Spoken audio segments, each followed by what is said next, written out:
پہلا وہ بندہ رات کا وقت ہوتا ہے، اس کے پہلو کے اندر یہ ساتھ لیٹی ہوئی بیوی ہوتی ہے، وہ اپنی بیوی کو چھوڑ کر دیکھو، اگر یہ چاہتا تو اپنی بیوی کے ساتھ آرام کر سکتا تھا، اگر یہ چاہتا بیوی کے ساتھ لیٹ سکتا تھا، یہ چاہتا کہ مجاہدین سفر کر کے واپس آ رہے ہوتے ہیں، یہ جا رہے ہوتے ہیں، تو راستے کے اندر یہ پورا قافلہ پڑاؤ ڈالتا ہے۔ حضور صلی اللہ علیہ وسلم کی سیرت کے حوالے سے ہمارا یہ آج کا چھٹا پروگرام ہے۔ گزشتہ مجلس کے اندر خوابوں کے حوالے سے چند باتیں گوش گزار کی تھی۔ حضرت عائشہ صدیقہ رضی اللہ تعالی عنہا فرماتی ہیں، حضور صلی اللہ علیہ وسلم کو نبوت ملنے سے پہلے تقریباً 6 مہینے سچے خواب نظر آتے تھے۔ حضور صلی اللہ علیہ وسلم جو خواب رات کو دیکھتے تھے تو وہ دن کے وقت پورا ہو جایا کرتا تھا۔ حضور صلی اللہ علیہ وسلم نبوت ملنے سے پہلے غار حرا کے اندر تشریف لے جاتے تھے۔ غار حرا جس پہاڑ کے اوپر موجود ہے اسے جبل نور کہا جاتا ہے۔ غار حرا سطح زمین سے تقریباً 281 میٹر فاصلے کی بلندی پر ہے۔ اگر آج کے دور کے اندر کوئی بندہ غار حرا تک پہنچنا چاہے اسے تقریباً 1.25 گھنٹہ لگ جاتا ہے، اور میرے محبوب صلی اللہ علیہ وسلم اس غار کے اندر نبوت سے پہلے تشریف لے جاتے تھے۔ مکہ مکرمہ کے اندر اور پہاڑ بھی تھے، جبل سور پہاڑ ہے، اس کے علاوہ بلند و بالا پہاڑ نظر آتے ہیں۔ حضور صلی اللہ علیہ وسلم نے عبادت کے لیے غار حرا کا انتخاب کیوں فرمایا؟ تو علماء کرام فرماتے ہیں اس کی ایک وجہ یہ ہے، حضور صلی اللہ علیہ وسلم کے دادا عبد المطلب اسی غار کے اندر اللہ کی عبادت کیا کرتے تھے۔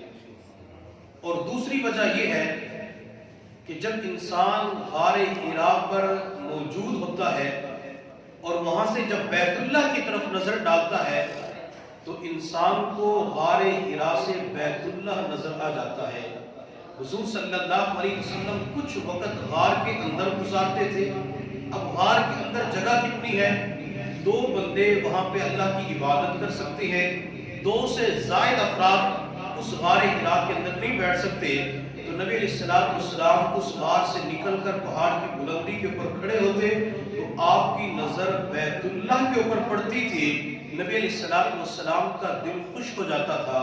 اور تیسری وجہ یہ ہے کہ حضور صلی اللہ علیہ وسلم نے اس غار حرا کا جو انتخاب فرمایا، چونکہ غار کے قریب کوئی آبادی نہیں تھی، جہاں آبادی ہوتی ہے تو وہاں عبادت کے اندر خلل بھی آ جاتا ہے، شور شرابہ بھی ہوتا ہے، اور دوسرا پھر یہ غار نبی علیہ السلام کے گھر سے دور بھی نہیں تھا، خدیجہ کا پہنچنا بھی آسان تھا، نبی علیہ السلام کا واپس پہنچنا بھی آسان تھا۔ تو یہ چند وجوہات تھی جس کی وجہ سے حضور صلی اللہ علیہ وسلم نے غار حرا کا انتخاب فرمایا۔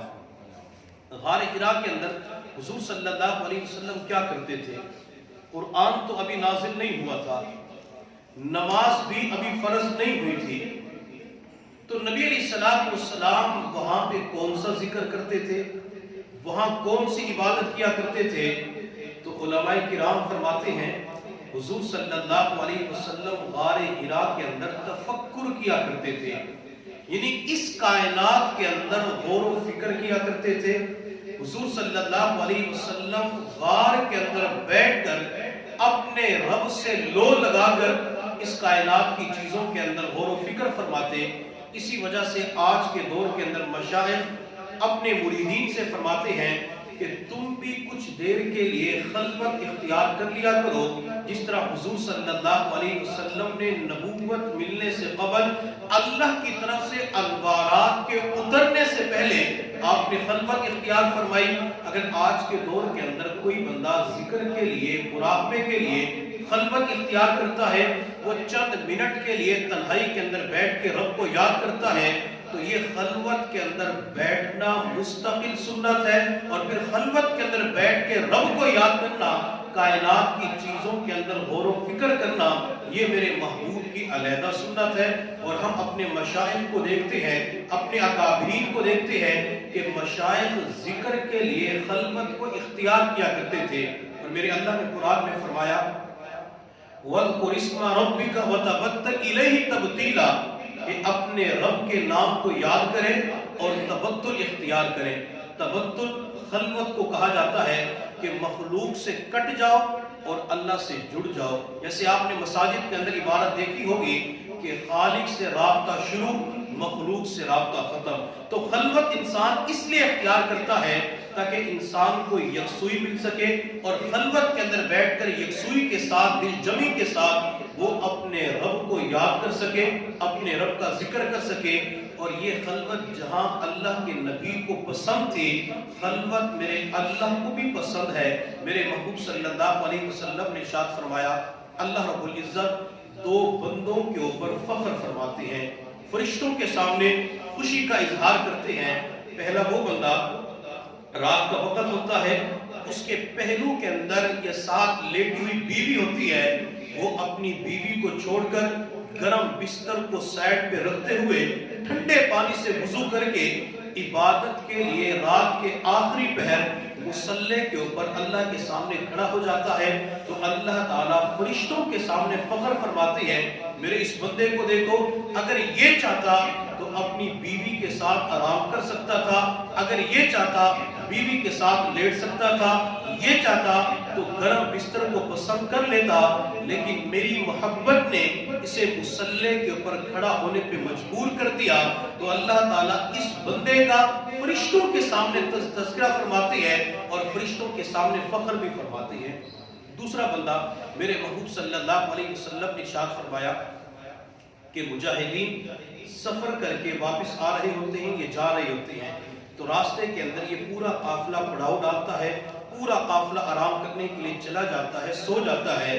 اس قافلے کے اندر سے ایک بندے کے دل کے اندر اللہ کی محبت جوش مارتی ہے، غلبہ پا لیتی ہے، تو یہ اسی وقت کھڑا ہوتا ہے، وضو کر کے مصلی کے اوپر 2 رکعت نماز کی نیت باندھ لیتا ہے، قرآن پڑھنا شروع کر دیتا ہے۔ تو میرا اللہ اس وقت فرشتوں کے سامنے اس کا تذکرہ فرماتے ہیں، اللہ فخر فرماتے ہیں کہ میرے فرشتوں، تم نے اسی انسان کے بارے میں کہا تھا کہ یہ دنیا کے اندر جائے گا تو فساد پھیلائے گا، خون خرابہ کرے گا، میرے اس بندے کو دیکھو، اس کے اوپر تھکاوٹ کا غلبہ ہے، نیند کا غلبہ ہے، لیکن ان تمام کے باوجود اس نے نیند کو قربان کر کے میرے سامنے میری عبادت کے لیے کھڑا ہو چکا ہے۔ تو یہ جو 2 بندے خلوت اختیار کرتے ہیں، ایک اپنے گھر کی 4 دیواری کے اندر خلوت کو اختیار کرتا ہے، اور دوسرا کھلے راستے کے اندر آسمان تلے اللہ کے سامنے جب خلوت اختیار کرتا ہے، تو اللہ خصوصی طور پہ فرشتوں کے سامنے ان کا تذکرہ فرماتے ہیں۔ تو خلوت ضرور اختیار کیا کریں، اپنے 24 گھنٹوں کے اندر سے 10 منٹ 15 منٹ 20 منٹ آپ تنہائی کے اندر بیٹھ جائے۔ میں آپ سے یہ نہیں کہتا کہ آپ مسجد کے اندر بیٹھیں، مدرسے کے اندر بیٹھے، خانقاہ کے اندر بیٹھے، آپ کے گھر کے اندر کوئی کمرہ خالی ہے، اپنے کمرے کے اندر بیٹھ جائے۔ اگر آپ دفتر کے اندر اکیلے ہیں تو کچھ دیر کے لیے اللہ سے لو لگا کے بیٹھ جائے، تاکہ انسان ذکر کرنے والا بن جائے اور نبی علیہ السلام کی خلوت والی سنت کے اوپر عمل کی توفیق مل جائے۔ سیدہ عائشہ صدیقہ رضی اللہ تعالی عنہا فرماتی ہیں کہ حضور صلی اللہ علیہ وسلم کو اللہ تعالی نے تنہائی عطا فرمائی تھی، اور یہ تنہائی ایسی عطا فرمائی کان حبب الیہ الخلا۔ بخاری شریف کی روایت کے الفاظ ہے کہ نبی علیہ السلام کو خلوت پسند ہو گئی، آپ کو تنہائی پسند ہو گئی، اور پھر خلوت کے لیے کیا کرتے تھے؟ حضرت عائشہ صدیقہ فرماتی ہے، بخاری شریف کی روایت ہے، وَقَانَ يَغْنُ عَلَيْهِ بِغَارِ حِرَا، نبی علیہ السلام خلوت اختیار کرنے کے لیے غار حرا کا انتخاب فرمایا کرتے تھے۔ حضور صلی اللہ علیہ وسلم نبوت ملنے سے پہلے جب غار حرا کے اندر تشریف لے جاتے تو اپنے ساتھ توشہ بھی لے جاتے، یعنی کھانے پینے کا سامان ساتھ لے جاتے۔ حضور صلی اللہ علیہ وسلم ترک اسباب نہیں کرتے تھے، بلکہ ترک اسباب کے بجائے آپ اسباب کو اختیار فرماتے اور اللہ رب العزت کے اوپر کمال توکل رکھتے تھے۔ نبی علیہ السلام نے ہمیں اپنے عمل کے ذریعے بتلا دیا کہ اللہ کی ذات کے اوپر توکل کرنا ہوتا ہے۔ کب کرنا ہوتا ہے؟ جب انسان اسباب کو اختیار کر لے۔ آج کے دور کے اندر کچھ لوگ یہ سمجھتے ہیں اگر ہم زراعت کو چھوڑ دیتے ہیں، تجارت کو چھوڑ دیتے ہیں، ملازمت کو چھوڑ دیتے ہیں، یہ تجارت کرنا کمانا چھوڑ دیتے ہیں اور اللہ کی ذات کے اوپر توکل کر لیتے ہیں تو ہم نے صحیح معنوں کے اندر توکل کر لیا۔ یہ شریعت مطہرہ کی تعلیمات کے بالکل منافی ہے، شریعت مطہرہ کے مزاج اور تعلیمات کے خلاف ہے۔ میرے محبوب صلی اللہ علیہ وسلم کی خدمت میں ایک صحابی حاضر ہوئے اور عرض کہ اللہ کے نبی، میں اپنے اونٹ کو باندھ کر اللہ کے اوپر توکل کروں یا اپنے اونٹ کو کھلا چھوڑ کر اللہ رب العزت کی ذات پہ توکل کروں؟ تو میرے محبوب صلی اللہ علیہ وسلم نے ارشاد فرمایا پہلے اپنے اونٹ کو باندھ دو، اس کے بعد اللہ کی ذات کے اوپر توکل کرو۔ تو اللہ کے نبی نے پہلے یہ بتایا کہ اسباب اختیار کرو، اسباب اختیار کرنے کے بعد پھر اللہ رب العزت کی ذات کے اوپر توکل کرو۔ میرے محبوب صلی اللہ علیہ وسلم ایک جنگ کے موقع پہ تشریف لے گئے تو اللہ کے نبی نے وہاں پہ 2 ڈھالوں کا انتخاب فرمایا۔ ڈھال کہتے ہیں تیر سے بچنے کے لیے جو انسان اپنے سامنے کر لیتا ہے۔ ہر مجاہد کے پاس ایک ڈھال تھی اور اللہ کے نبی کے پاس 2 ڈھالیں تھی۔ نبی علیہ السلام نے اس کے ذریعے امت کو سبق دے دیا کہ اگر میں پیغمبر ہو کر امام الانبیاء ہو کے امام الرسول ہو کے اسباب کو اختیار کرتا ہوں تو تم معاشرے کے اندر اسباب کو اختیار کیوں نہیں کرتے؟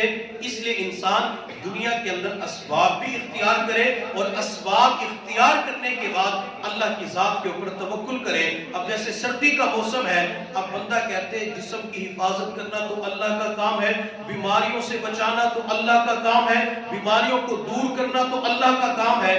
نہ میں جرسی پہنتا ہوں، نہ سویٹر پہنتا ہوں، نہ شال لیتا ہوں، نہ وہ دستانے پہنتا ہے، نہ جرابے پہنتا ہے، کہتے اللہ نے حفاظت کرنی ہے۔ تو یہ بندہ شریعت مطہرہ کی تعلیمات کے خلاف کر رہا ہوتا ہے، اپنی جان کے اوپر ظلم کر رہا ہوتا ہے۔ اگر بندہ سردی سے بچاؤ کے لیے چیزوں کا اسباب کے درجے کے اندر اہتمام نہیں کرتا اور یہ بندہ مر جاتا ہے تو خودکشی کے مترادف ہو جاتا ہے۔ دوسرے لفظوں کے اندر یہ اپنے جسم کے اوپر خود ظلم کر کے اپنے جسم کو موت کے گھاٹ اتارنے والا ہوتا ہے۔ تو نبی علیہ السلام نے اسباب اختیار کرنے کا حکم دیا اور یہ میں تو کہا کرتا ہوں کہ جو لوگ حج عمرے کے سفر پہ جاتے ہیں اور ساتھ اپنے کھانے پینے کی چیزیں لے جاتے ہیں، ڈرائی فروٹ لے جاتے ہیں، بسکٹ وغیرہ لے جاتے ہیں، یا جو بھی کھانے پینے کے اندر آ جاتا ہے تو یہ بھی نبی علیہ السلام کی مبارک سنت ہے۔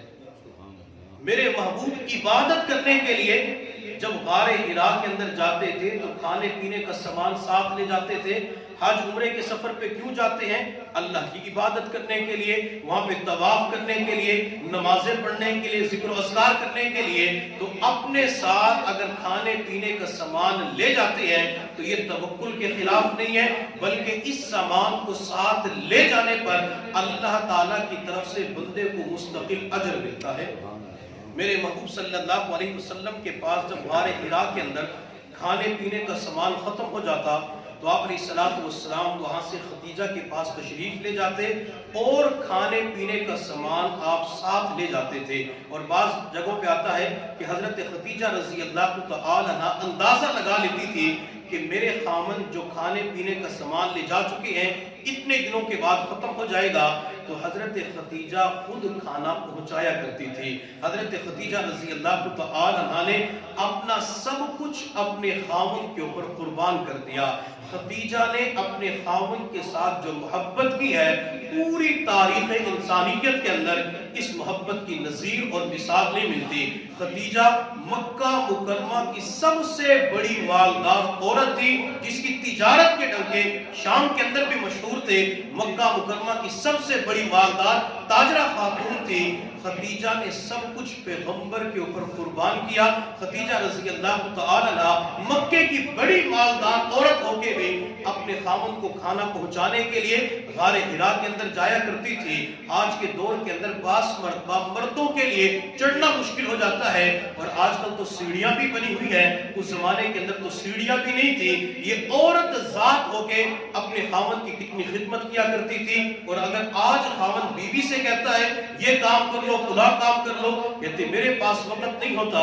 بعض مرتبہ خاوند اپنی بیوی سے کہتا ہے میری والدہ کی خدمت کرنی ہے، میرے والد کو صبح سویرے فجر کی نماز کے بعد آپ نے چائے پلانی ہے، ناشتہ کروانا ہے. تو آگے سے بیوی کہہ دیتی ہے کہ ساس سسر کی خدمت میرے ذمہ نہیں ہے، ساس سسر کی خدمت کرنا میرے اوپر فرض نہیں ہے. میں نے تو کتابوں کے اندر پڑھا تھا کہ صرف خاوند کی اطاعت کرنی ہوتی ہے، خاوند کی خدمت کرنی ہوتی ہے. یہ گھر کے اندر جو عالمہ بن چکی ہوتی ہے، ازدواجہ زندگی گزار رہی ہوتی ہے، یہ دینی علوم کو حاصل کر چکی ہوتی ہے، اور کتاب کے اندر صرف ایک جملہ پڑھا ہوتا ہے کہ بہو کے اوپر ساس کی خدمت فرض نہیں ہے، بہو کے اوپر سسر کی خدمت فرض نہیں ہے.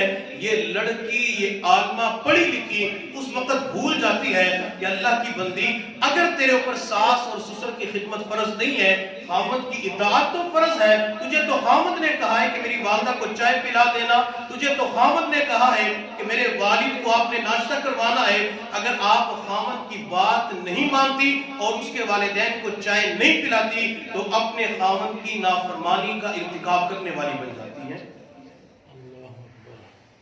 تو اس لیے خاوند جو کچھ کہہ دے اور جو شریعت مطہرہ کی تعلیمات کے مطابق ہے تو اس کے اندر تو بیوی کو اطاعت کرنی ہوتی ہے. اور جہاں خاوند نافرمانی کا حکم دیتا ہے، مثال کے طور پہ خاوند کہتے ہیں کہ آپ نے برقع نہیں کرنا، آپ نے جب گھر کی چار دیواری سے باہر جانا ہے تو آپ نے ننگے چہرے کے ساتھ جانا ہے، کھلے چہرے کے ساتھ. تو اس صورت کے اندر لڑکی یہ چاہتی ہے، بیوی یہ چاہتی ہے میں اپنے جسم کو چھپا کے نکلوں، میرے چہرے کے اوپر، جسم کے اوپر کسی کی نظر نہ پڑے. تو اس صورت کے اندر خاوند کی اطاعت نہیں کی جائے گی. میرے محبوب صلی اللہ علیہ وسلم نے ارشاد فرمایا لا طاعت لمخلوق فی معصیت الخالق. جب اللہ کی نافرمانی ہو رہی ہو تو اس وقت مخلوق کی اطاعت کرنا جائز نہیں ہوتا.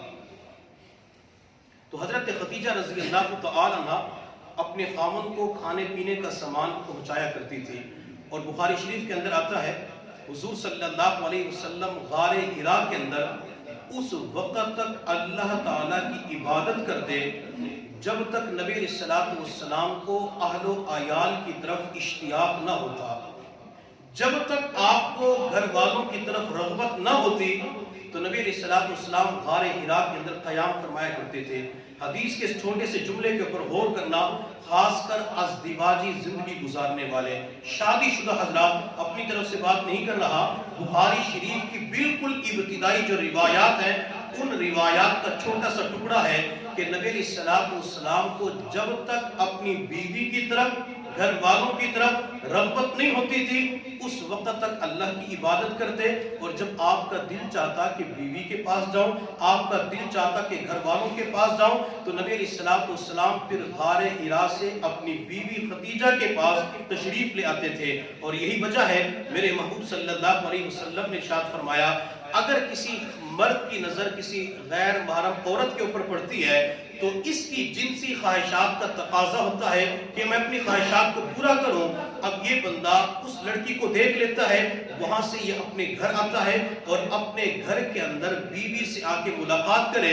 نبی علیہ الصلوۃ والسلام نے فرمایا کہ جو اس عورت کے پاس ہے وہی اس عورت کے پاس ہے. وہ ہے کہ اللہ کے نبی نے بتلا دیا اگر تمہاری نظریں بے قابو ہو جاتی ہے، نظریں بے لگام ہو جاتی ہیں، جنسی خواہشات کا تقاضا ہو جاتا ہے تو اپنے گھر والوں کے پاس آ کر اپنی جنسی خواہشات کو پورا کر لیا جائے. اور میں یہاں پہ خواتین سے درخواست کروں گا جو خاص کر ازدواجی زندگی گزارنے والی ہوتی ہے کہ جب بھی خامن کا جنسی خواہشات کا تقاضا ہو تو اس وقت بالکل انکار نہ کیا کریں. حتیٰ کہ بعض روایات میں آتا ہے کہ خامن گھر کے اندر داخل ہوا، اس کی جنسی خواہشات تھی،